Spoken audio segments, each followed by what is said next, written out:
Oke, baik saudara-saudara, kita akan mulai kelas kita Hegaion Christian Studies.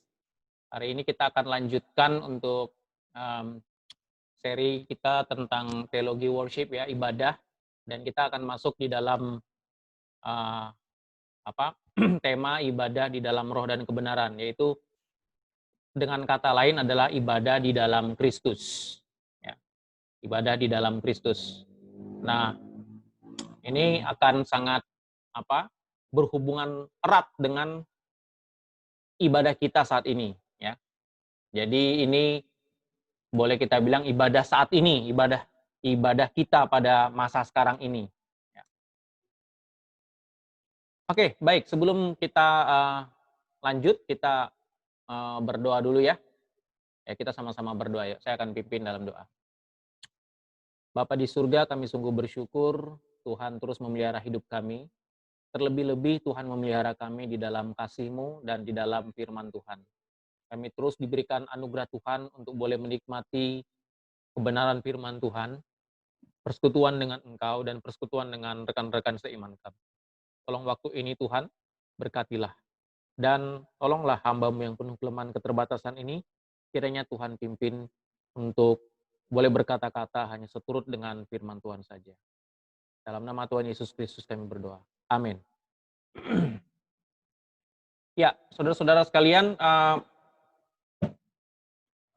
waktu yang lalu kita sudah belajar tentang ibadah di bait suci, ya, di bait suci. Nah, ini kita akan masuk sekarang ini bagaimana penggenapan dari seluruh ibadah di tabernakel dan ibadah di bait suci itu akhirnya digenapi di dalam Kristus. Sekali lagi ya, ibadah di tabernakel, ibadah di bait suci itu digenapi di dalam Kristus. Ya. Saya akan pakai bantuan ini ya, pakai bantuan slide lah untuk ini. Semoga slide saya bisa selesai ya. Saya buatnya panjang ya. Kemarin biasa sudah buat lebih pendek, ini malah jadi lebih panjang ini. Ya, ntar ya saya share screen ya.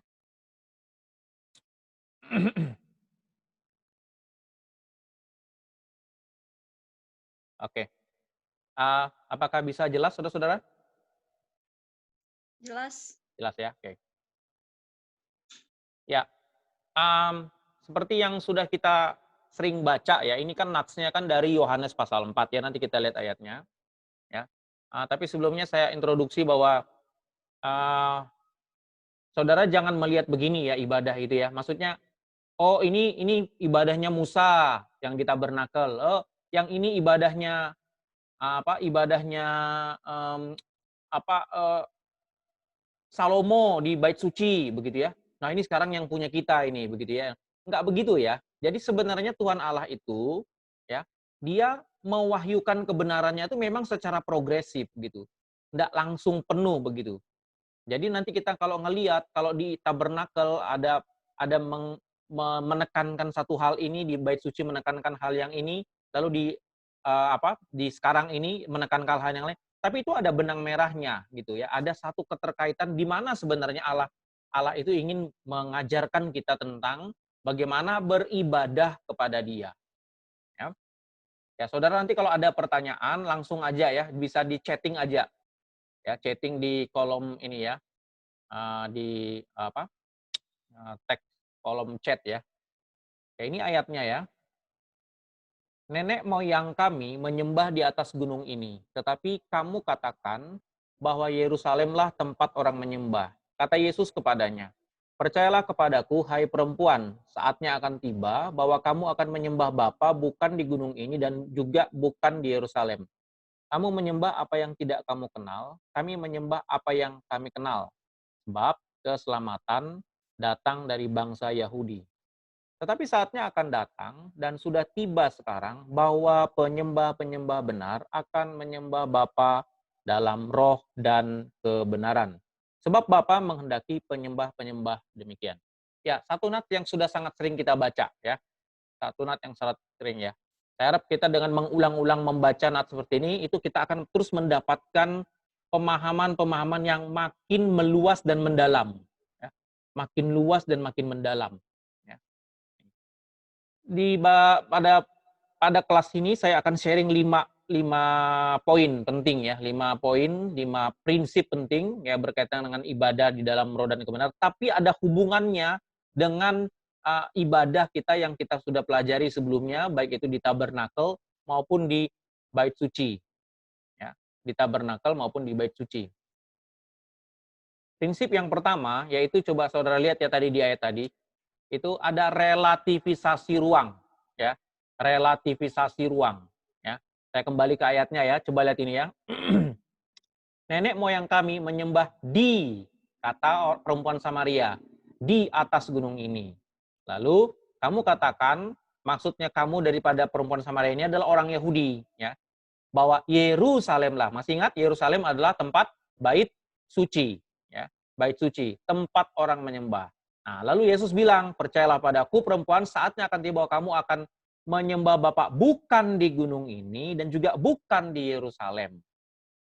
Nah, ini kita harus hati-hati ya baca bagian ini ya. Ini bukan berarti Yesus mau meniadakan tempat ibadah. Bukan ya. Bukan berarti Yesus lalu menghapus, oh enggak penting masalah gedung. Di mana aja boleh lah, mau di sungai kah, mau di laut kah, di mana aja lah, kamar mandi kah gitu ya kan. Bukan itu ya, bukan itu poinnya gitu. Jadi ya, Yesus sekarang ini memberitahukan satu hal penting bahwa namanya ruang itu jadi relatif. Ya. Tidak ada lagi satu kemutlakan bahwa ibadah itu harus di gunung A, kalau enggak Tuhan enggak berkenan. Atau harus di kota A, kalau enggak Tuhan enggak berkenan gitu. Ya. Sudah direlativisasi. Oke? Ini yang pertama ya. Yang kedua dari relativisasi ruang ini adalah bukan berarti meniadakan hal fisik. Kita harus hati-hati ya waktu kita ngelihat dengan roh dan kebenaran seolah-olah enggak penting fisik itu. Kan kita kan semua di dalam roh dan kebenaran gitu ya. Itu keliru ya memahaminya ya. Keliru. Ingat sekali lagi ya. Sejak dari awal bahkan dari Taman Eden, bait suci dan tabernakel dan bait suci, semua yang bersifat fisik, material itu ada selalu loh ya. Ada selalu. Tapi itu pada akhirnya kita ngelihat, ya kita pahami saat ini, ya dan Tuhan juga bermaksud begitu sejak awal, itu bukan yang esensialnya nanti. Ya, tapi itu tetap tetap ada. Dan bagaimanapun juga, kita sebagai manusia, kita diminta untuk menyembah itu dengan tubuh. Kan? Kita menggunakan tubuh. Jadi bukan, apa namanya, uh, bukan meniadakan hal fisik ya. Jadi kita lihat ya, dari tabernakel menuju bait suci, ya tabernakel itu kan pakai kemah ya. Saya tidak menyertakan di sini yang di Taman Eden ya, karena ibadah di Taman Eden itu nanti padanannya ibadah di langit yang bumi dan baru ya. Itu kan pra kejatuhan. Jadi dari tabernakel yang pakai kemah, pakai kain-kain, lalu ke bait suci yang pakai material apa? Batu ya, batu gitu, lalu ke tubuh Kristus. Nah, ya ke tubuh Kristus. Tubuh Kristus itu apa? Yaitu jemaat, umat. Umat Tuhan itulah tubuh. Dan kita tahu arti daripada tabernakel adalah Allah diam di tengah umatnya. Jadi Allah itu bersama-sama dengan umatnya. Kalau kita mau pakai bahasa begitu ya, dia bersama-sama dengan umatnya, bersatu dengan umatnya. Ya, jadi tidak bisa dipisahkan lagi begitu. Ya, itu adalah inkarnasi ya. Kalau kita membaca di Yohanes pasal 1, ya kan, Allah menjadi manusia dan diam di antara kita. Kata diam itu artinya tabernakel. Ya, berkemah begitu ya di antara kita. Ya. Nah ini ya relativisasi ruang. Sekali lagi ya, itu tidak berarti lalu meniadakan tempat, lalu meniadakan yang namanya hal fisik ya. Kita keliru kalau bicara seperti itu. Tapi artinya adalah kumpulan jemaat. Nah waktu jemaat berkumpul, kan kita butuh ruang. Betul nggak? Ya kan? Waktu jemaat itu berkumpul, membutuhkan pertemuan fisik. Nah hari ini kita betul-betul dites ya teologi kita ya, zaman pandemik seperti ini. Sekarang kita nggak bisa berkumpul semuanya bersama-sama seluruh saudara seiman di dalam satu ruang dan kita nggak bisa bertemu fisik. Ya, namun demikian kita tetap masih bisa beribadah. Karena apa? Karena tadi ya kan ruang itu direlativisasi. Itu artinya kita benar-benar tidak terikat dengan yang namanya ruang, gitu. Ya. Dan juga ya di zaman masa pandemi seperti ini ya kita jadi terbatas secara fisik. Ya kita cuma bisa berkumpul hanya bersama dengan saudara-saudara kita sendiri, keluarga kita gitu ya di rumah kita. Tapi sebenarnya itu belum dikatakan ibadah yang sesungguhnya gitu ya kalau kita hanya kumpul sama keluarga kita. Karena ingat sekali lagi ibadah itu adalah kumpulan umat ya. Kumpulan umat yang kita pahamin di dalam perjanjian baru dari berbagai suku bangsa ya, dengan beragam perbedaan ya, banyaknya perbedaan-perbedaan. Nah, itulah yang disebut dengan gereja ya, tubuh Kristus ya. Kita sering dengar itu ya, gereja memang bukan gedung tapi adalah tubuh Kristus yaitu jemaat. Ya, jemaat. Tubuh kita ini bersama dengan tubuh teman-teman seiman lain, jemaat. Ya. Ini prinsip pertama ya yang kita lihat ada relativisasi ruang.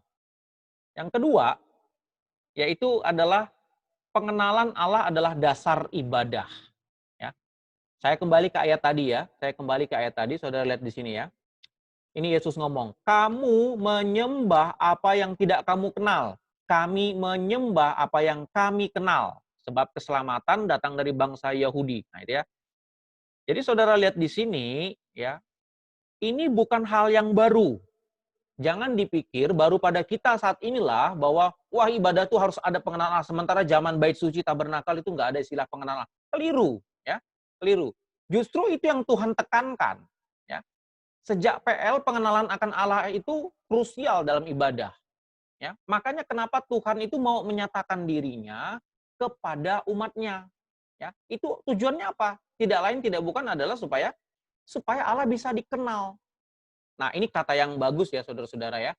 Bahasa Indonesia mempunyai dua kata, mengenal dengan mengetahui.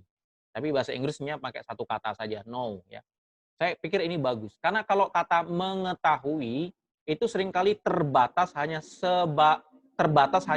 pada pemahaman informatif gitu ya. Hanya sebatas informatif kognitif gitu ya. Cuma tahu informasi saja. Tapi kalau kalau mengenal itu artinya apa? Mengenal ada relationship ya. Ada satu relasi gitu. Ini dalam Saudara. Udah pasti yang namanya relationship pasti ada informasi dong di dalamnya ya. Ya, ada informasi, ya ada pengetahuan pasti itu ya. Pengenalan itu ada pengetahuan. Kalau tidak ada pengetahuan bukan pengenalan juga namanya gitu. Jadi pengenalan itu ada sebuah relasi. Gitu. Nah, kita lihat gambarannya ya, gambarannya dari Musa, Daud, Salomo. Kan Musa itu begitu dekat dengan Tuhan Allah, ya. Saking begitu berelasinya Musa dengan Tuhan Allah, ya. Musa itu kayak hadap-hadapan dengan Tuhan tuh muka ke muka begitu, ya. Lalu terpancarlah kemuliaan Tuhan itu di wajahnya Musa. Begitu juga dengan Daud ya. Kita baca Daud itu disebut sebagai apa? The man after God's own heart ya. Manusia yang ada di dalam hatinya Allah ya. Salomo juga demikian ya. Dia yang dipercayakan untuk mendirikan bait suci. Terlepas daripada kekurangan-kekurangan mereka semua karena mereka juga sama seperti kita, manusia yang sudah jatuh dalam dosa ya. Terlepas dari itu semua, tapi Allah rela untuk menyingkapkan dirinya sehingga boleh dikenal. Ya. Lalu berjumpa dan terjadilah suatu persekutuan dan perjumpaan yang kudus. Itu ibadah, saudara. Jadi tanpa model seperti ini ya, tanpa pengenalan seperti ini, maka ibadah kita tidak mungkin berkenan di hadapan Tuhan. Sekali lagi ya, kalau ibadah kita tidak didasarkan ya dari pengenalan akan Allah, ya, pengenalan akan Allah, maka ibadah kita adalah ibadah yang unacceptable, ya, yang tidak dapat diterima oleh Tuhan. Ya, karena apa? Bahasa gampangnya adalah siapa lu? Nggak kenal, ya kan? Lu datang-datang mau ngapain? Akan begitu ya. Tuh. Ini penting, ya. Kalau kita beribadah kepada Tuhan itu dasarnya adalah pengenalan akan Allah. Karena aku mengenal Allahku. Aku berelasi dengan dia. Itu sebab saudara-saudara ya, mengapa kita sangat menekankan yang namanya kasih. Betul ya? Bukankah yang namanya kasih itu adalah inti daripada pengenalan? Kasih itu adalah inti daripada relasi. Ya. Relasi yang tidak ada kasih, ya bukan relasi namanya. Relasi itu karena ada cinta kasih, ya, yang mempersatukan. Makanya kenapa kalau kita beribadah, ya itu karena kita mengasihi Tuhan. Ya. Dia memanggil kita, lalu kita berespon. Ya. Ya, dengan cintanya dia menarik kita, dan kita juga berespon dengan cinta kepada dia. Ya. Dan inilah yang terjadi, bukan? Anda kalau misalnya membaca uh, Mazmur Daud, wah kita sangat terkagum-kagum sekali ya betapa intimnya hubungan Daud itu dengan Tuhan Allah, gitu ya. Betapa Daud begitu mengasihi Tuhan Allah.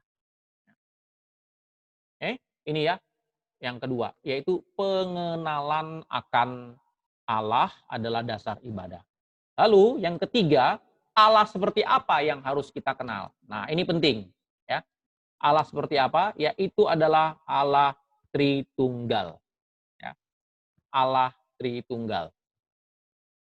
Apakah konsep ini sudah ada di dalam Perjanjian Lama? Ya. Ada, tetapi bersifat bayang-bayang, gitu ya. Tidak begitu terlalu nampak, ya. Tidak begitu nampak. Tapi sudah ada, ya. Bukan berarti tidak ada, ya. Sudah ada. Ya. Dan akhirnya makin ke sini, wahyu itu makin diperjelas oleh Yesus Kristus. Ya. Nah, kita lihat tadi Yesus bilang apa? Tiba saatnya kamu akan menyembah Bapa. Nah, ini konsep penting ya. Ada kata Bapa. Lalu baru habis itu di dalam roh dan kebenaran. 3 bukan? Bapa, lalu Roh Kudus, lalu kebenaran yaitu firman, yaitu Yesus Kristus yang disebut sebagai firman, ya.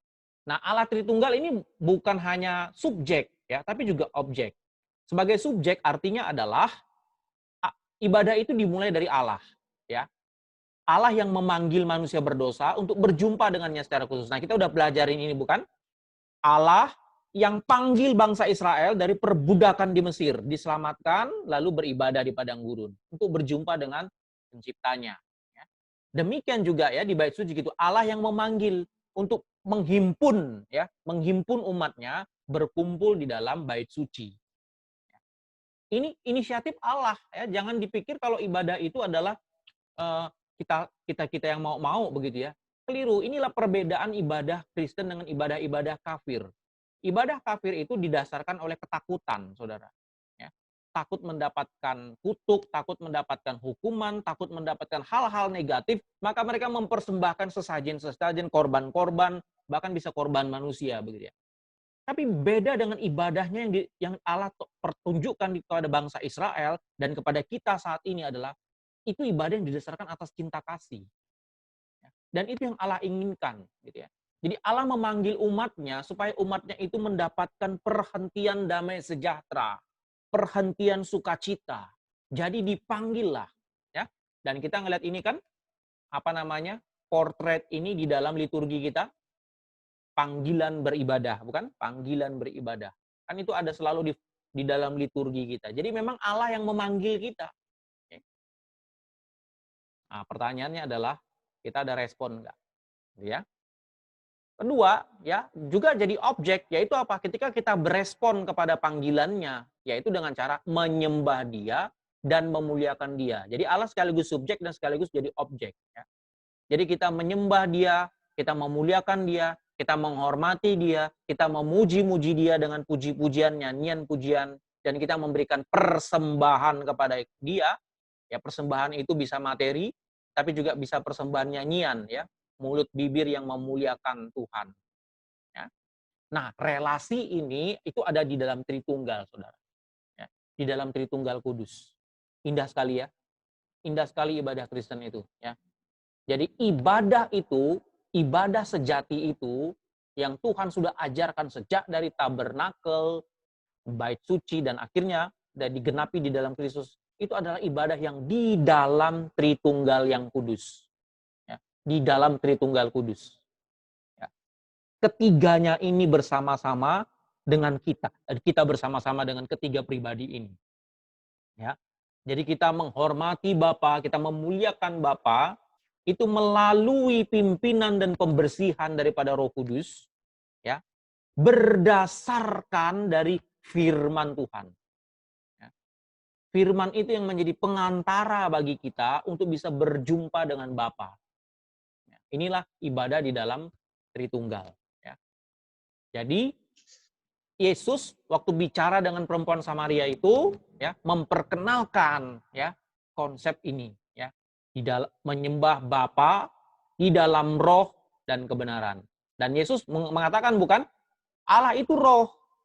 Artinya apa Allah itu roh? Allah itu kasat mata, yaitu jadi dia tidak bertubuh, ya, tidak bisa dilihat, ya. Maka ini adalah permasalahan untuk ibadah itu di dalam roh dan juga di dalam kebenaran. Ya. Nah, inilah yang dipertegas oleh Yesus Kristus, ya, kepada perempuan Samaria. Ya, ini prinsip yang ketiga, ya. Prinsip bahwa subjek dan objeknya adalah Allah Tritunggal. Sekarang kita masuk kalimat Yesus yang selanjutnya, yaitu di dalam roh, ya. Nah, ini ya, di dalam roh. Apa itu di dalam roh? Ini merupakan jantungnya daripada ibadah, ya. Jantungnya di dalam ibadah kita. Bahwa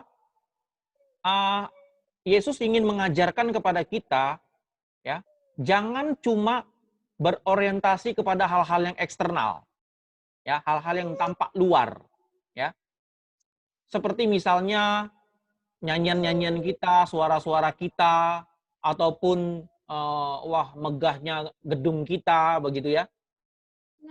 Ataupun mungkin musik kita yang sangat bagus, begitu ya. Bukan itu, saudara, ya. Itu bukan jantungnya ibadah. Jantungnya ibadah adalah in spirit. Ya. Ini saya kutip, ya. Ini saya kutip dari kalimat Tuhan Yesus, ya, di Matius 15 ayat 8, ya. Bangsa ini memuliakan aku dengan bibirnya, padahal hatinya jauh daripadaku. Bukankah ini juga yang sangat diseru-serukan Tuhan di dalam Perjanjian Lama? Kenapa bangsa Israel itu seringkali mangkir dari Tuhan atau akhirnya malah menyembah berhala? Ya karena hatinya jauh daripada Tuhan, begitu, ya. Karena seringkali tidak in spirit, begitu, ya. Padahal bangsa itu tahu bahwa Allah itu roh, ya, yang tidak bisa dilihat, begitu, ya. Dan Allah itu seringkali menampakkan diri dalam representasi tertentu, dalam awan, dalam angin, dalam api, begitu, ya. Nah, ini penting sekali, ya. Nah, sekarang kita lihat, ya, apa artinya ini in spirit, ya.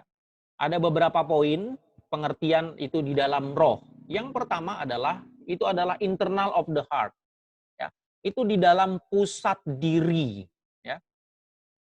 Di dalam pusat diri. Hati itu adalah masalah pusat diri, saudara-saudara, ya. Pusat diri kita. Hati itu mencakup pikiran, hati itu mencakup perasaan, dan hati itu mencakup keinginan. Ya. Itu adalah kondisi hati kita. Ya. Maka kalau kondisi hati kita kecondongannya bukan kepada Allah, maka tidak mungkin kita bisa beribadah kepada Allah. Ya. Jadi hati ini harus bagaimana? Hati ini harus diperbaharui terlebih dahulu. Ya. Harus diperbaharui oleh Tuhan. Makanya kan kita ada pernah membaca di Perjanjian Lama, nanti aku akan memberikan hati yang baru. Ya. Hati apa hati yang baru itu? Yaitu tadi, hati yang mau condong kepada Tuhan. Ya. Nah, ini ada ini, ya, kutipan, ya, di 1 Petrus, ya, 2 ayat 5. Kitalah batu hidup yang menjadi rumah rohani. Ya. Jadi rumah Allah itu adalah kita ini sekarang. Ya. Allah itu berdiam di dalam hati kita. Di dalam hati kita, dalam pikiran kita, dalam perasaan kita, ya, dalam keinginan kita. Ya. Ibadah itu tidak bisa hanya sekedar sifatnya seremonial. Walaupun seremonial itu penting, saudara, ya. Itu bentuk latihan sebenarnya, ya. Ya, kita nggak membahas itu bagian itu, ya. Tapi ibadah itu juga berkaitan karena dengan seluruh hidup kita. Ya. Makanya hati itu penting. Ya. Apa yang kita lakukan di hari Minggu dalam ibadah, itu akan terefleksi nanti di dalam keseharian kita. Tapi juga sebaliknya, ya, keseharian kita itu juga, itu akan mempengaruhi nanti ibadah kita di hari Minggu. Karena seluruh hari kan adalah ibadah, ya. Tapi memang ada hari yang khusus, ya, itu yang disebut dengan perhentian, ya, celebration, ya, perjumpaan dengan Tuhan. Nah, harusnya ibadah itu ya di dalam hari Minggu itu akan mempengaruhi Senin sampai Sabtu. Ya. Liturgi kita itu akan mempengaruhi liturgi kehidupan kita Senin sampai Sabtu. Ya.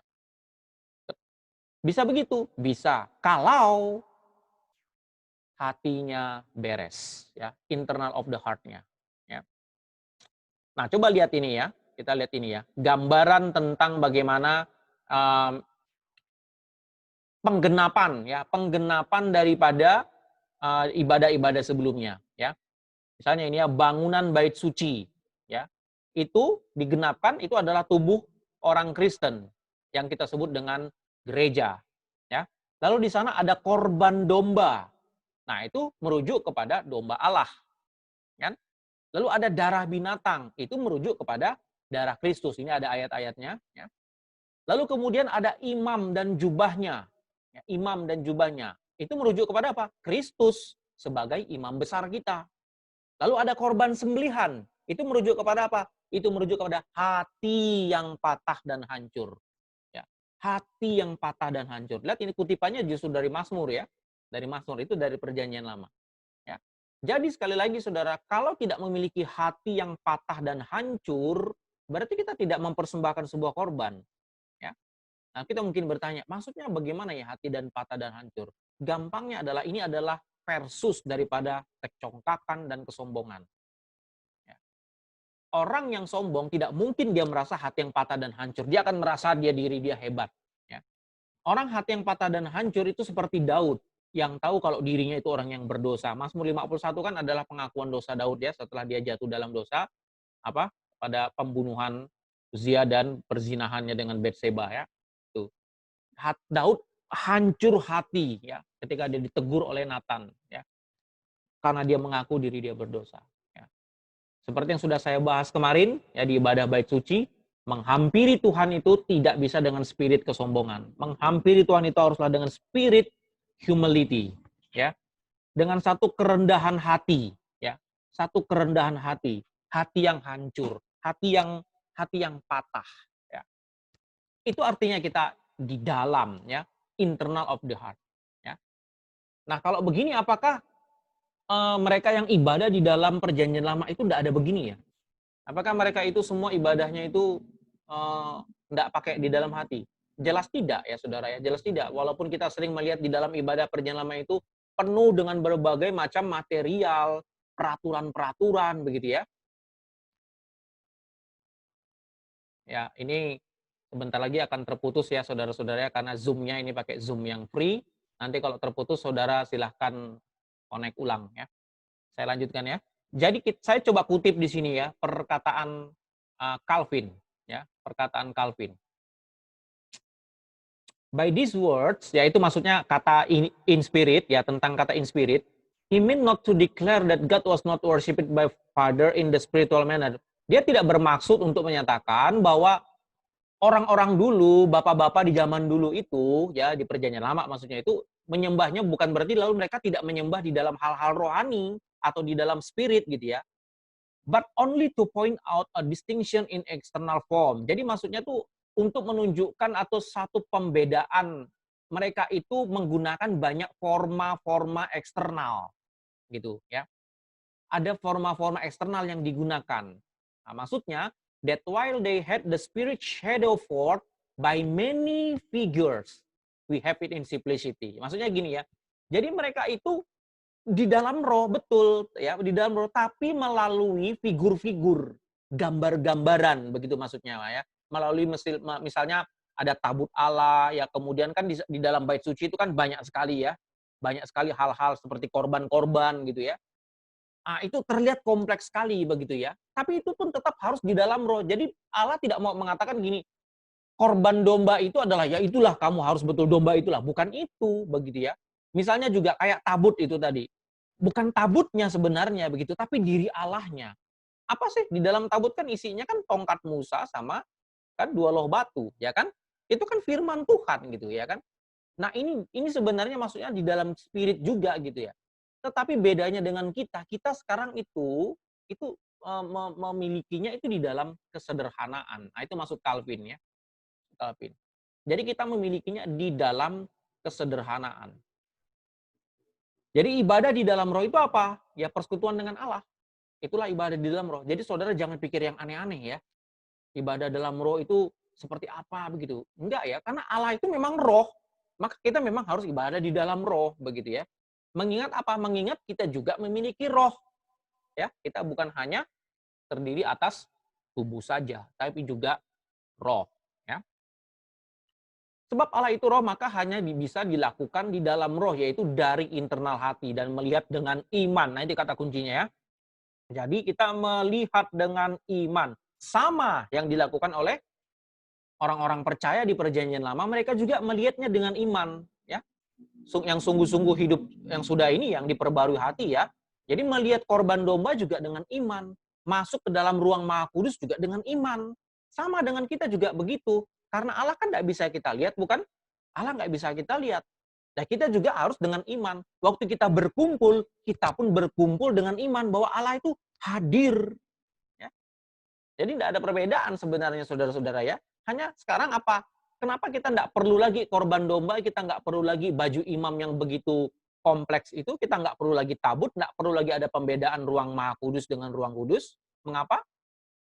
Karena Kristus sudah datang. Itu jawabannya ya. Karena Kristus sudah menggenapi. Kristus sudah diam di antara kita. Ingat, dia sudah datang dengan mengambil tubuh manusia. Ya. Dan dia sekarang bersama-sama dengan kita selama-lamanya melalui rohnya yang kudus. Ya. Selama-lamanya bersama kita. Jadi itu sudah digenapi di dalam Kristus. Sehingga yang eksternal seperti itu lagi, yang form-form yang eksternal itu tidak diperlukan lagi. Ya.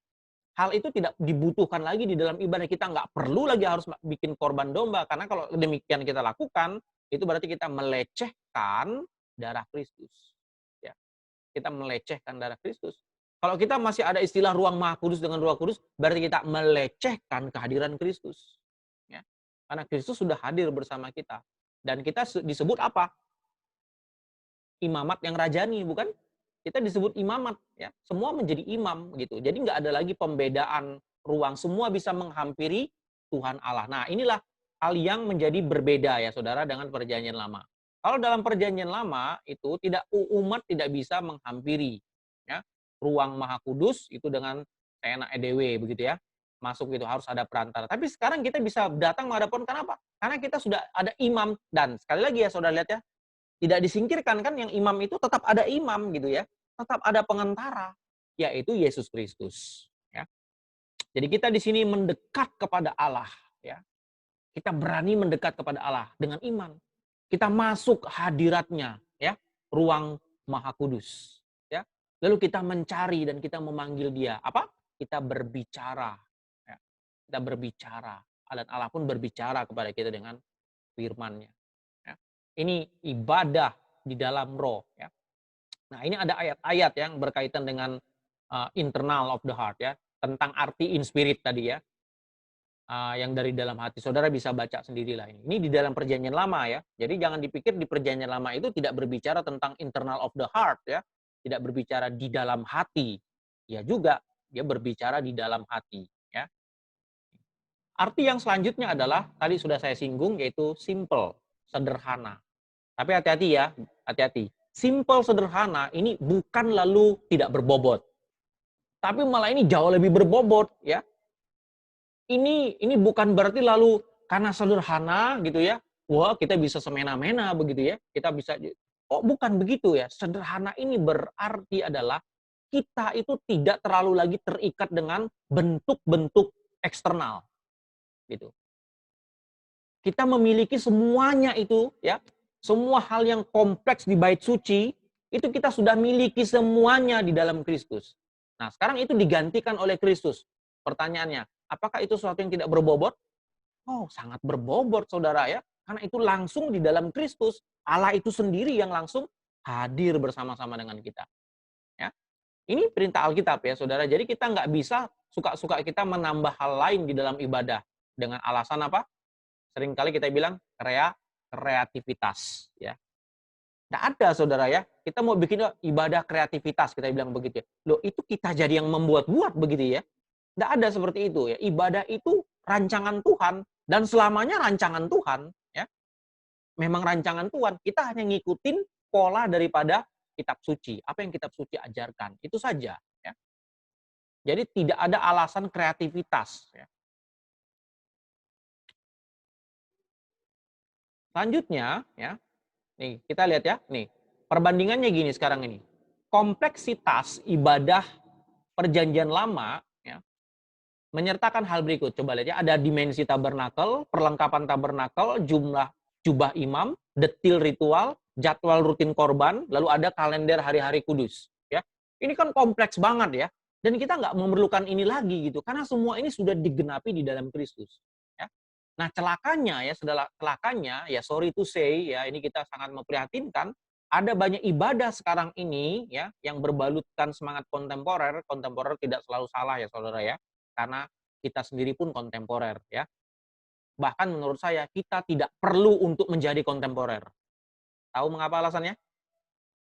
Ya sederhana, karena kita sudah kontemporer. Ngapain lagi kita harus menjadi kontemporer? Ya kan? Kita ini sudah kontemporer gitu ya. Karena istilah kontemporer adalah kon bersama, tempo itu waktu. Ya waktu yang bersama-sama ini gitu ya. Nah, ibadah sekarang ini ada ibadah kreativitas yang ekstravagansa begitu ya, mewah ya. Permasalahannya apa? Nah, ini yang saya garis bawahi.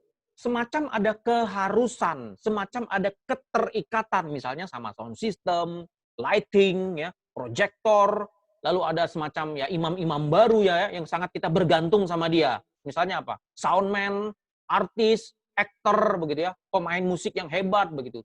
Bahkan selebriti. Kalau nggak ada kayak gitu, ibadah sepertinya kayak nggak mantap begitu ya. Hati-hati ya saudara-saudara, kalau kayak gitu kita menjadi berbahaya ya. Itu jadi blasphemy ya, penyangkalan atau penghujatan kepada Kristus.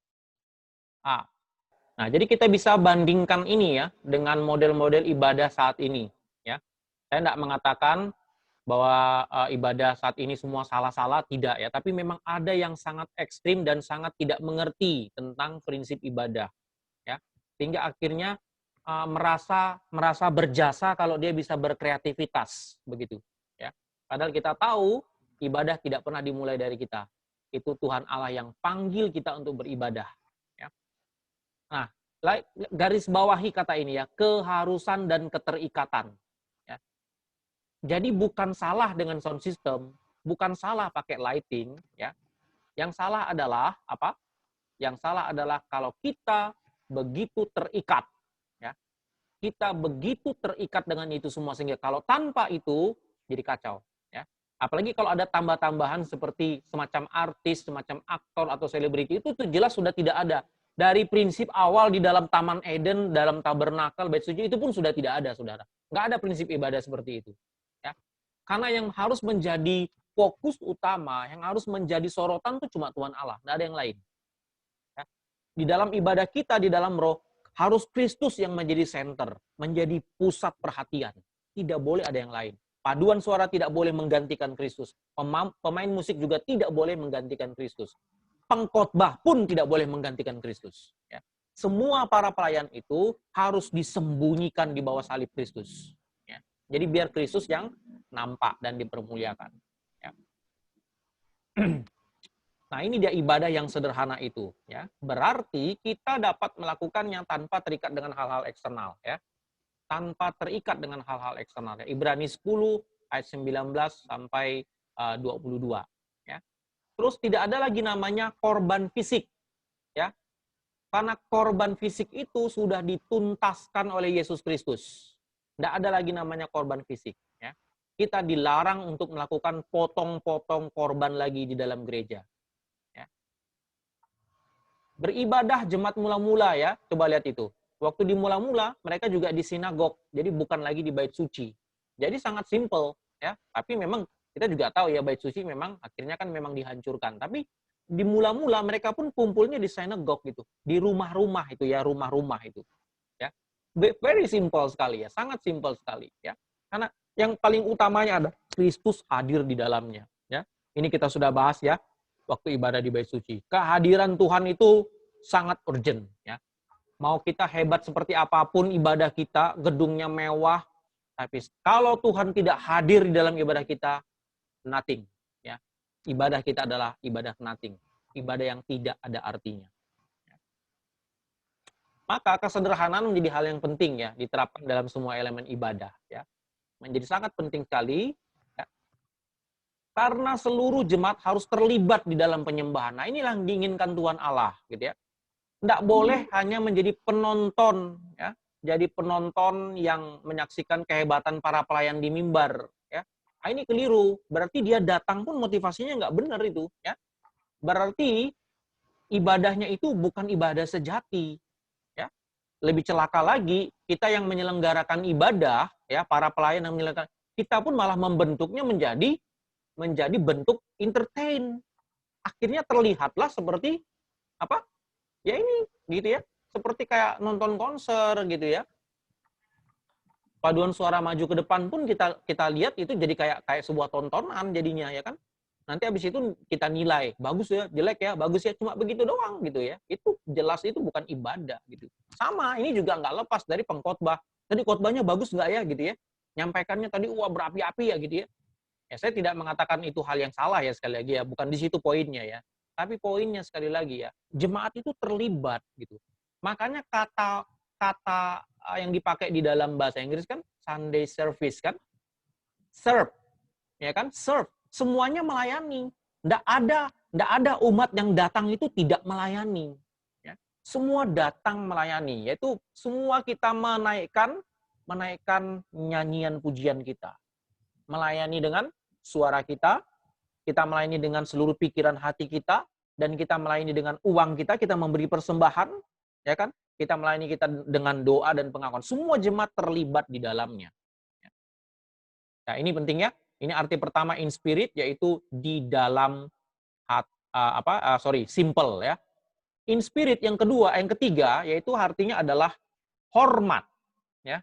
Ibrani 12 ayat 28, ya Ibrani harusnya saya pakai bahasa Inggris ya. Therefore, since we are receiving a kingdom that cannot be shaken, let us be thankful and so worship God acceptably with reverence and awe. Ya, with reverence and awe. Ini maksudnya apa? Ini kita udah pernah baca bagian ini ya. Jadi karena kita memiliki kerajaan yang tidak tergoncangkan, marilah kita mengucap syukur dan beribadah kepada Allah dengan cara yang berkenan bagi Dia, yaitu dengan hormat dan takut ya. Reverence and awe ya. Hormat dan takut. Itu dalam bahasa Indonesia hormat dan takut. Nah, kita lihat ya di bagian ini ya.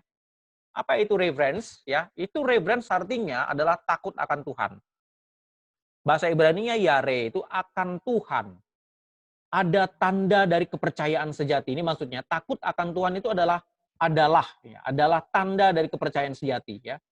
Sekali lagi ya, takut akan Tuhan adalah tanda dari kepercayaan sejati. Itu ada di Kejadian 14 ayat 31 dan permulaan hikmat ada di Amsal, ada di Mazmur ya.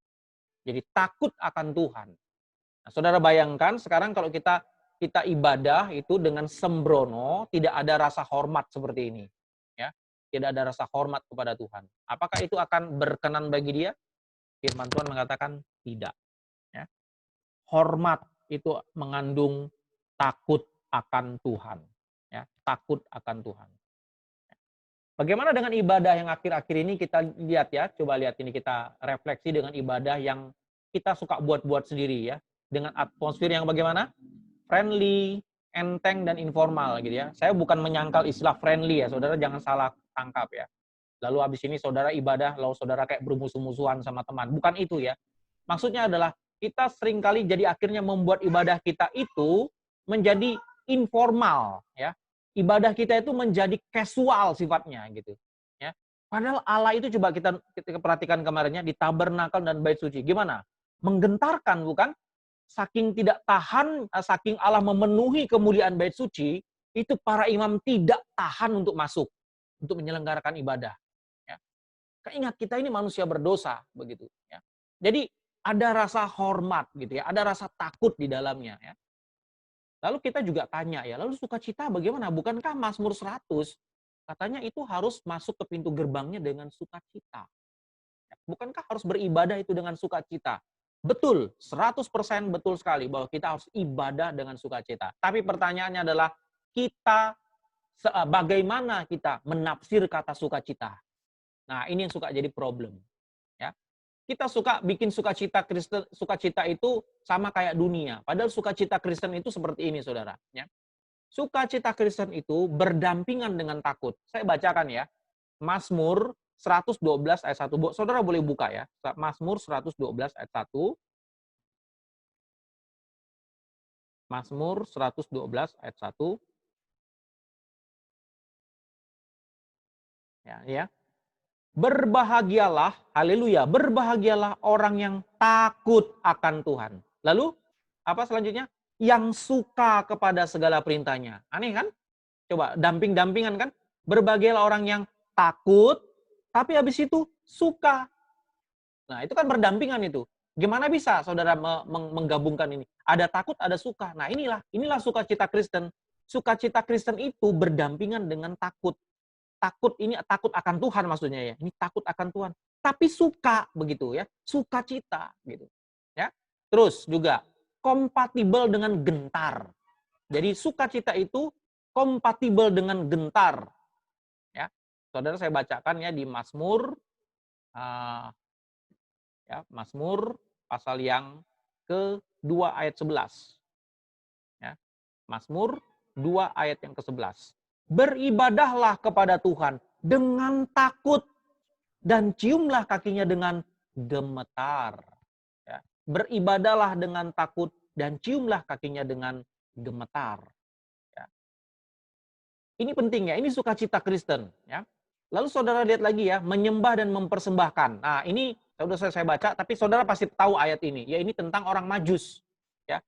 Orang Majus yang datang, mereka menyembah Kristus, tapi habis itu apa? Mereka mengeluarkan semua perbendaharaannya yang termahal. Lah berarti apa ini? Berarti waktu menyembah itu ada rasa hormat takut, tapi juga ada rasa sukacita. Buktinya apa? Buktinya mereka bisa memberikan persembahan.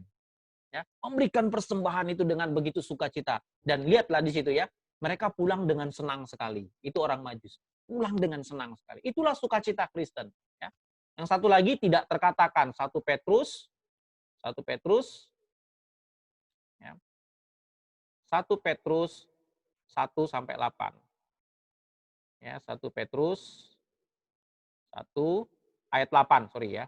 1 Petrus ayat 8. Sekalipun kamu belum pernah melihat dia, namun kamu mengasihinya. Kamu percaya kepada dia, sekalipun kamu sekarang tidak melihatnya. Kamu bergembira karena sukacita yang mulia dan yang tidak terkatakan. Sukacita Kristen itu adalah sukacita yang tidak terkatakan, saudara. Jadi bukan sukacita yang remeh ya, yang asal-asal begitu ya. Tahu ya sukacita duniawi, sukacita yang apa ya seperti kayak orang menang lotre misalnya begitu ya. Sukacitanya kayak habis dapat ini uang banyak begitu ya. Lalu kita high five begitu ya. Bukan sukacita itu, saudara ya. Bukan sukacita yang kayak orang jingkrak-jingkrak gitu kayak habis ngobat begitu. Sukacita kita bukan kita. Sukacita kita itu ada di dalam keheningan. Gitu. Sukacita kita itu ada di dalam rasa hormat. Itu sukacita yang tak terkatakan namanya. Gitu ya. Sukacita kita itu ada di dalam kegentaran. Ya. Ini memang paradoks, saudara. Sangat paradoks. Bagaimana coba? Gentar. Kalau gentar harusnya lari kan? Tapi enggak. Kita justru menghampiri Tuhan dengan kegentaran. Karena ada iman tadi. Dan kita percaya di dalam iman kepada Yesus Kristus. Di saat yang sama, kita dipenuhi dengan sukacita. Karena tidak ada yang lain, saudara ya. Sukacita itu hanya bisa didapatkan dari perjumpaan dengan Tuhan Allah. Ya. Yang terakhir untuk in spirit yaitu adalah cakap atau wise, bijaksana. Ya, ini di 1 Korintus 3 ayat 10 sampai 15. Ya. Saya baca. Sesuai dengan kasih karunia Allah yang dianugerahkan kepadaku, aku sebagai seorang ahli bangunan yang cakap telah meletakkan dasar dan orang lain membangun terus di atasnya. Tetapi tiap-tiap orang harus memperhatikan bagaimana ia harus membangun di atasnya. Karena tidak ada seorang pun yang dapat meletakkan dasar lain daripada dasar yang telah diletakkan, yaitu Yesus Kristus. Nah, ingat ya, Yesus Kristus itu dasarnya. Ya. Dasar bangunan ini ya, bangunan bait Allah ini. Entahkah orang membangun di atas dasar ini dengan emas, perak, dan batu permata, kayu, rumput, kering, atau jeramik. Setelah kelak pekerjaan masing-masing orang akan nampak. Karena hari Tuhan akan menyatakannya, sebab ia akan nampak dengan api dan bagaimana pekerjaan masing-masing orang akan diuji oleh api itu. Ya, jadi ini ada kaitan dengan seluruh hidup, ya ibadah di seluruh hidup. Ya, ingat pekerjaan. Karena istilah pekerjaan itu pun itu kaitannya dengan ibadah, ya. Bekerja itu berkaitan juga dengan ibadah, ya. Nah, di sini ya ada prinsip tentang wise atau bijaksana, bahasa Indonesia bilang cakap, ya. Maksudnya adalah kita ini setiap hari-hari hidup kita ini kita isi dengan apa? Ya. Saudara, kita sudah ditebus dalam Kristus. Kristus itu sudah menjadi fondasi bagi bangunan rohani kita ini, ya. Bagi bangunan bait Allah ini. Lalu sekarang kita isi dengan apa? Kita isi dengan perak, batu permata, emas, atau malah dengan rumput kering dan jerami, ya. Nah, nanti itu akan diuji, ya, akan diuji dengan api, ya. Diselamatkan sih diselamatkan, ya, tapi kata Korintus ini ada orang yang diselamatkan tapi semua pekerjaannya hangus terbakar. Jadi apa yang dia lakukan selama ini di dunia itu nggak ada berguna sama sekali gitu. Dia seperti orang yang diselamatkan dari dalam api, gitu. Nah, itu semua tergantung dari apa yang kita lakukan sebagai orang yang beribadah, ya. Nah, ini berkaitan juga dengan ibadah kita, ya, sekarang ini, ya. Penyelenggaraan ibadah kita di bait suci, ya. Adakah bijaksana di dalamnya? Waktu kita mengisi ibadah-ibadah kita itu, ya. Nah, itu tadi ya kaitannya dengan tadi, ya. Kita kalau sudah mengisinya dengan kreativitas kita yang semaunya kita, hati-hati, ya. Justru tidak berkenan, membuat kesia-siaan belaka jadinya, ya. Itu malah hancur begitu saja, ya. Nah, ini artinya in spirit, ya, di dalam roh, ya, di dalam roh, ya. Tadi ada beberapa kita internal of the heart, ya, di dalam hati, ya. Itu sederhana, ya. Lalu apa? Dengan hormat, ya, dan dengan cakap. Dan ini kita harus pahamin ini sebagai benang merah daripada ibadah tabernakel, ya, ibadah bait suci, ya. Poin yang kelima atau poin terakhir, akhirnya bisa ini ya juga ya, sampai poin 5. Nih, waktunya sudah cukup panjang. Yaitu dalam kebenaran. Ini saya sebut sebagai form of worship atau bentuk daripada ibadah. Itu mesti di dalam kebenaran. Apa artinya dalam kebenaran? Yaitu artinya adalah berdasarkan kitab suci, ya, berdasarkan kitab suci. Ya, saudara lihat ini ya, kalau ibadah-ibadah yang dicatat di Alkitab yang tidak berdasarkan kebenaran ini, ya, yang tidak berdasarkan kebenaran ini, ya, Anda lihat ya perbandingan Kain dan Habel, yaitu Kain tidak di dalam kebenaran, itu ya. Mengapa nggak dalam kebenaran? Karena hatinya jahat kata Alkitab, ya, hatinya jahat. Ya. Lalu hukum kedua itu juga tidak di dalam kebenaran kalau dilanggar, ya. Apa? Menyerupai patung apapun. Jadi Allah itu direduksi ke dalam gambar-gambar dalam patung-patung, ya. Itu tidak dalam kebenaran. Ya. Lembu emas ya sama ya. Nadab dan Abihu ya memberikan api asing di hadapan Tuhan. Penolakan ibadah orang Farisi tadi yang sudah kita baca ya, dengan mulut bibir mereka tapi tidak hatinya tidak, tapi jauh daripada Tuhan. Atau juga ada yang mereka itu hanya mengikuti custom saja, yaitu adat istiadat, tapi tidak berdasarkan firman sebenarnya. Ya. Lalu peringatan untuk tidak menambahkan dan mengurangi perintah Tuhan. Ya. Ada penolakan ritual pagan, ritual-ritual kafir ini ya. Nanti saudara baca sendirilah ini ya. Penolakan terhadap ibadah buatan sendiri ya. Will worship ya, Kolose 2 ayat 22 sampai 23. Jadi ini ada ada orang yang mengganggu di jemaat Kolose itu ya, yang ibadah menurut buat-buat sendiri ya. Nah, sekarang Saudara, ibadah di dalam kebenaran itu berarti gimana? Itu tadi ya, makanya kita di awal kita ada bicara ya di poin yang kedua tadi, ibadah itu harus berdasarkan pengenalan akan Allah. Nah, pengenalan akan Allah ini bisa kita peroleh, ya, bisa kita berelasi, yaitu melalui pemahaman akan firman Tuhan, yaitu kitab suci. Ya, kitab suci. Tanpa itu kita tidak mungkin bisa mengenal Allah dengan intim, ya, karena Kristus itu berinkarnasi menjadi daging, ya. Kristus itu juga yang tanda kutip berinkarnasi ke dalam kata-kata, yaitu di dalam Alkitab, ya. Nah, dalam hal ini berarti kalau kita beribadah di dalam kebenaran, maka kita harus mengenal semua ajaran-ajaran dari kitab suci. Nah, ajaran-ajaran dari kitab suci ini kita bersyukur kepada Tuhan bahwa Tuhan sudah membangkitkan banyak orang-orang yang diberikan karunia, talenta untuk menafsir kitab suci, untuk merumuskan kitab suci itu ke dalam ajaran-ajaran, ke dalam doktrin-doktrin yang bertanggung jawab. Ya, para teolog-teolog, para para sarjana-sarjana Alkitab yang sangat dipakai Tuhan ya untuk merumuskan ajaran kitab suci sehingga bisa dengan gampang untuk dipelajari oleh gereja Tuhan ya, untuk dihidupi ya, yaitu dalam berupa doktrin ya. Saudara, jangan lalu memikir doktrin itu lalu kaitannya hanya dengan mikir secara otak, keliru ya. Doktrin itu kaitannya dengan kehidupan. Makanya Paulus pernah menasihati Timotius kan, awasilah dirimu dan awasilah ajaranmu. Ini nggak bisa dipisah. Diri dan ajaran itu selalu lengket. Ya.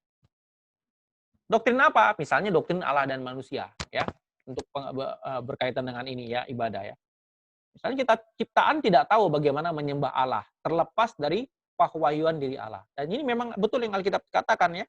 Manusia itu nggak tahu gimana beribadah kepada Allah gitu. Jadi suka-sukanya manusia akhirnya apa? Jadi ibadah pagan, jadi ibadah kafir gitu. Ya, karena tidak mengerti. Maka itu sebab Allah harus berinisiatif. Allah turun tangan, dia menyatakan dirinya atau mewahyukan dirinya. Ya. Doktrin dosa, ya manusia tidak kompeten merancang ibadah yang memuliakan Tuhan. Ya. Karena apa? Kita sudah jatuh dalam dosa, total depravity, ya rusak total. Hati manusia itu pabrik segala berhala. Nah ini ya. Jadi inti sebenarnya manusia ini semua kaitannya sama ibadah, saudara. Jadi jangan pikir tidak ya.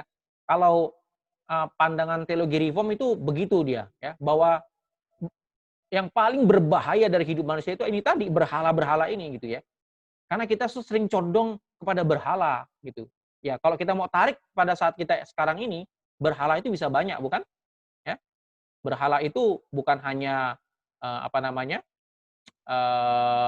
Patung-patung dan segala macam gitu ya. Bukan hanya itu doang. Tapi kalau kita dalam konteks kontemporer kita, ada banyak berhala bukan?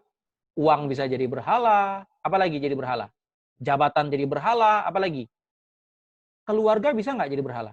Bisa, ya. Keluarga jadi berhala, anak jadi berhala, istri jadi berhala, apapun yang menarik fokus kita kepada Allah itu jadi berhala gitu. Jadi Allah itu second, jadi cuma nomor 2 atau bahkan nomor 3, nomor 4 lebih parah lagi. Ya. Gitu yang berbahaya sekali. Ya. Maka kita perlu Allah. Ya. Doktrin Alkitab ini sudah pasti ya. Segala aturan final tentang iman dan tingkah laku kita itu ada di kitab suci. Ya. Bagaimana kita beriman, bagaimana kita bertingkah laku. Doktrin gereja, ya. Jemaat tidak terikat lagi oleh tradisi rancangan manusia. Jemaat hanya taat kepada Kristus sebagai kepala gereja. Ya. Maksudnya apa? Ya kita tidak ada lagi yang namanya harus perantaraan imam-imam itu nggak ada lagi. Kita langsung kepada Kristus. Jemaat itu taat kepada Kristus. Manusia bukan Tuhan. Ya. Jadi Kristus yang adalah Tuhan. Ya. Arti selanjutnya bukan hanya berdasarkan kitab suci. Ya. Dalam kebenaran bukan hanya berdasarkan kitab suci, tapi juga dipenuhi firman Tuhan. Filled with scripture, ya. Ibadah bukan hanya berdasarkan diatur oleh firman, tapi juga direndam, ya, saturated, ya, oleh firman Tuhan. Ya. Direndam oleh firman Tuhan. Nah ini ya, kita lihat begini gampangnya. Lagu pujian kita mestinya mengikuti model Mazmur, ya. Jadi teks-teks itu mengikuti pola-pola Mazmur. Mengapa kita banyak sekali lagu-lagu kita bukan dalam bentuk puisi, ya itu kan him-him itu karena ngikutin model Mazmur. Mazmur itu memang book of song ya. Itu adalah buku lagu ya di dalam kitab suci dan merupakan kitab terpanjang ya. 2, pengakuan dosa itu dibangun atas pertobatan alkitabiah ya. Bukan hanya sekedar nyesal-nyesal doang, tapi memang bertobat sungguh-sungguh, menangisi dosa dan pupus harap dengan diri kita ya. Kita pupus harap dengan diri kita lalu kita berharap hanya kepada Tuhan. Itulah pengakuan dosa. Pengakuan iman kita dibangun atas doktrin yang alkitabiah. Jadi pengakuan iman kita itu kita bangun atas doktrin alkitabiah. Saudara ada berapa tahu pengakuan iman kita yang sering dipakai di gereja? Selain iman rasuli ada misalnya iman Nisea ya, itu yang diterima banyak gereja ya. Nah, Nisea, kemudian Chalcedon ya kan? Konstantinopel ya itu ya. Itu yang banyak diterima. Khotbah ya juga harus berdasarkan teks Alkitab ya. Jadi jangan mengkhotbahin tentang yang aneh-aneh gitu ya. Kenapa tidak? Berkhotbah itu menjelaskan isi kitab suci.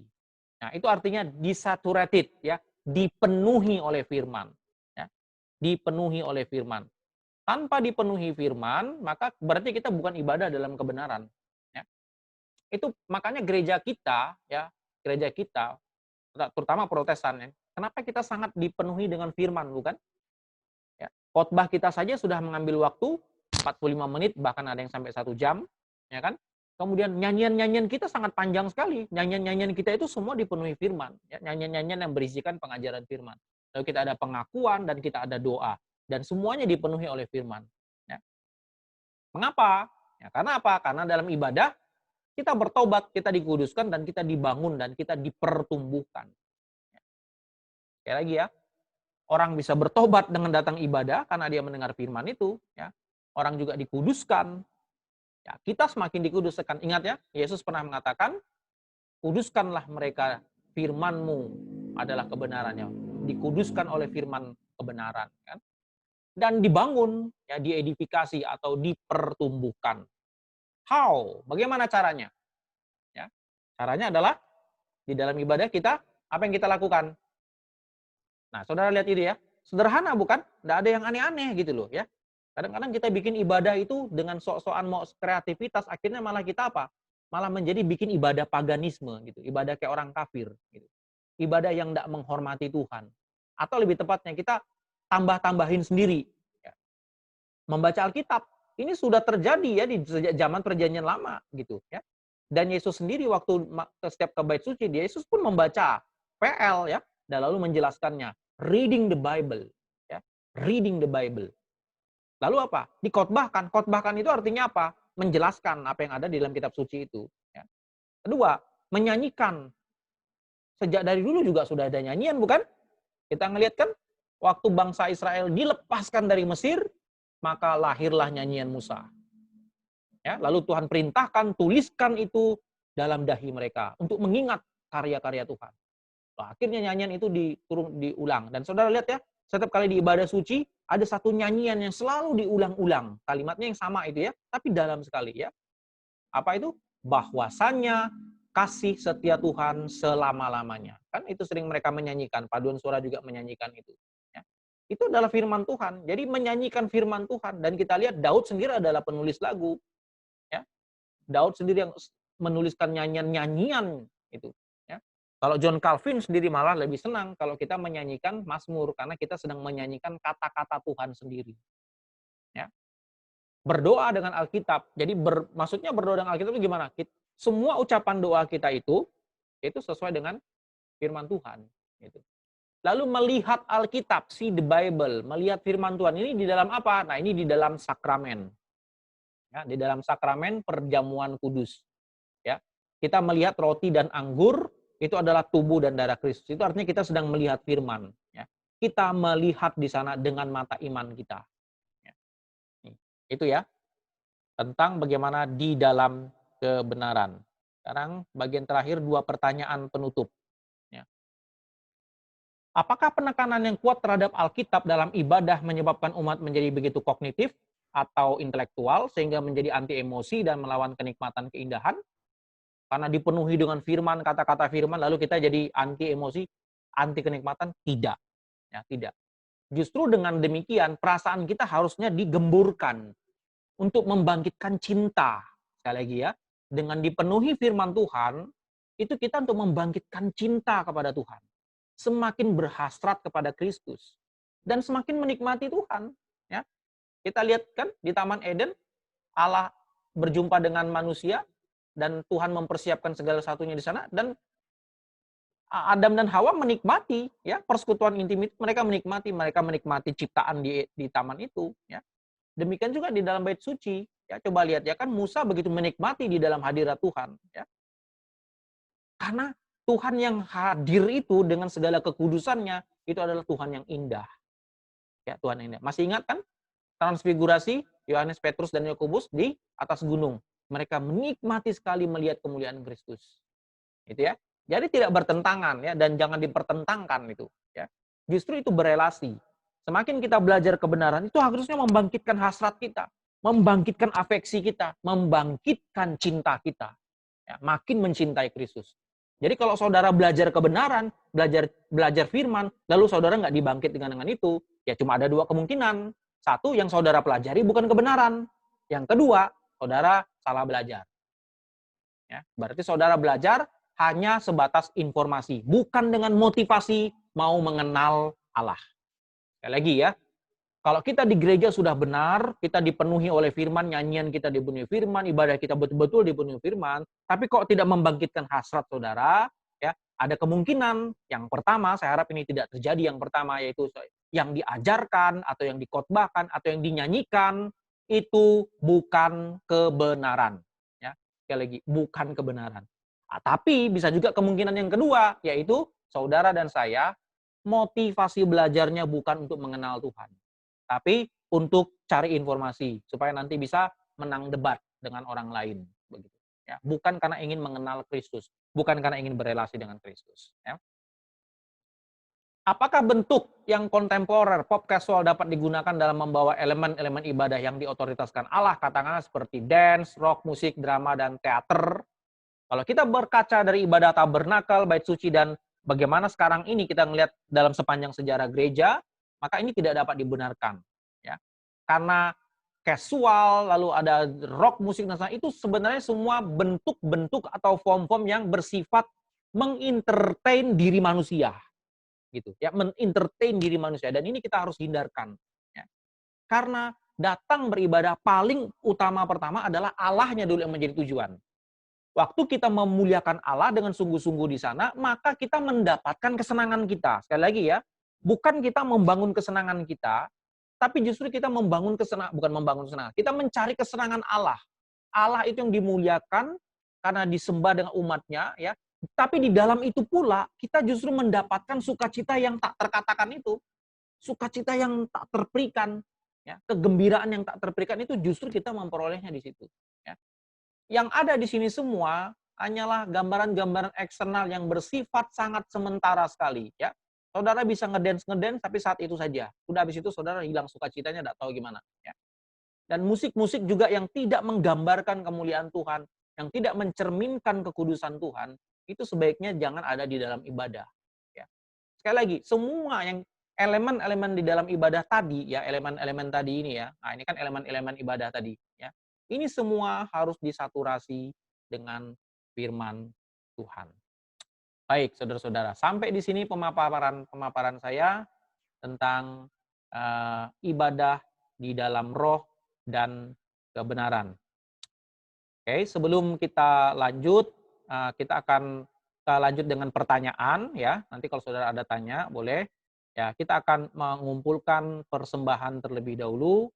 Ya, persembahan kita dapat Anda berikan melalui rekening. Ya, ini saya akan sharekan rekening dan QR code. Ya, itu boleh saudara melalui apa namanya, GoPay atau Dana atau OVO. Ya. Sebentar ya, saya sharingkan. Sambil saudara boleh mempersiapkan pertanyaan jika saudara ada pertanyaan.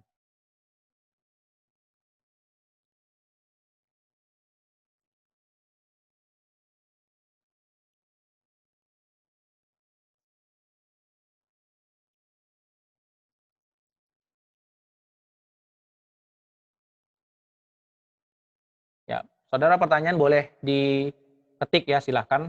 Ya, ini saudara yang tergerak bisa memberikan persembahan untuk IGN Ministry, saudara bisa memberikan melalui rekening, atau saudara bisa melalui QR code bisa di Dana, bisa di OVO atau di GoPay ya, untuk mendukung pelayanan daripada IGN Ministry. Ya, bagi saudara yang mau punya pertanyaan boleh silakan diketik di kolom chat ya, atau boleh juga langsung bicara ya. Nanti saudara bicara, saudara boleh aktifkan mikrofon dan nampakkan video saudara ya.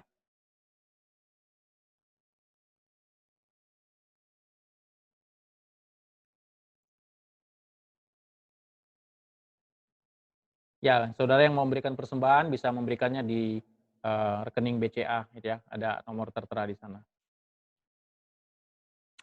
Oke, baik. Saya coba lihat apakah saudara ada pertanyaan. Ada yang mau tanya secara langsung dulu, silakan.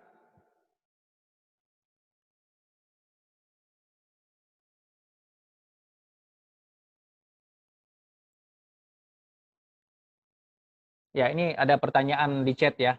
Seperti apa model ibadah pada perjanjian baru pada masa gereja mula-mula? Zaman Rasul, apakah sama dengan model ibadah masa sekarang? Ada sunah liturginya, baca Alkitab, khotbah, persembahan. Pasti tidak selama 100%. Tapi elemen-elemen yang utama ada. Seperti membaca Alkitab pasti ada, nyanyi ada. Penjelasan kitab suci yang kita sebut khotbah juga ada. Ya. Persembahan, wah kalau mereka lebih radikal lagi di dalam persembahan. Ya. Kita ini kasih persembahan cuma hari Minggu doang. Ya.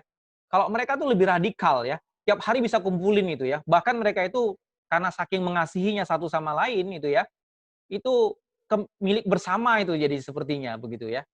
Mereka bisa kumpulin uang itu kapan saja gitu ya. Untuk tolong orang miskin, untuk ini ya. Walaupun memang ada itu untuk khusus ya, khas untuk pelayanan pelayanan rumah tempat ibadah itu ada sendiri gitu ya. Ada, itu ada semua gitu. Prinsip-prinsip utamanya itu ada semua ya. Elemen yang utama-utama itu ada semua gitu ya. Memang dalam perkembangannya ada terus semacam perkembangan lebih lanjut gitu ya. Ya, ada perkembangan lebih lanjut. Seperti misalnya kayak pengakuan iman. Ya, pengakuan itu akhirnya dimasukkan di dalam elemen ibadah, mengingat karena apa? Mengingat ada karena bahaya-bahaya ajaran sesat.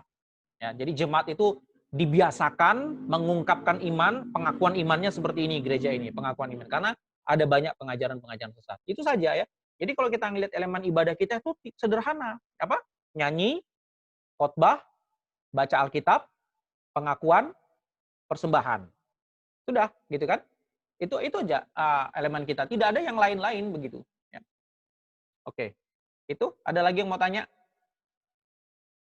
Silahkan saudara-saudara yang mau tanya langsung juga boleh.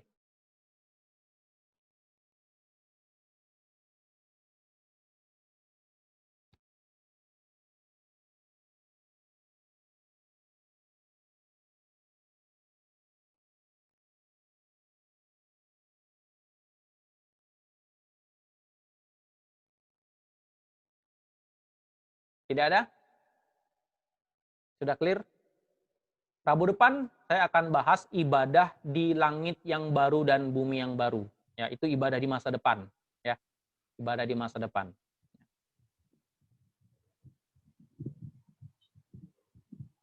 Ada yang mau tanya? Saya kasih kesempatan.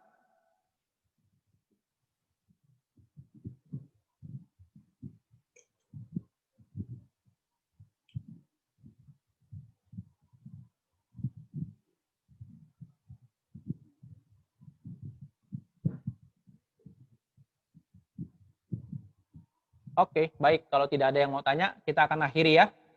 Mari kita akhiri kelas kita pada malam hari ini. Kita akan berdoa. Saya minta pimpin doa, boleh Ardianto ya, pimpin kita berdoa untuk penutup. Ya. Baik, mari kita bersatu dalam doa, kita berdoa. Tuhan, terima kasih untuk kesempatan yang telah Engkau berikan kepada kami pada malam hari ini, di mana kami dapat melalui pembelajaran Alkitab kami Tuhan, kiranya dapat menuntun setiap langkah perjalanan yang akan kami lakukan pada masa yang akan datang. Terima kasih Tuhan, berkatilah Bang Jepron ya Tuhan dalam tiap hatinya. Dalam Yesus Kristus kami berdoa dan mengucap syukur. Amin. Amin. Oke, thank you semua saudara-saudara sekalian.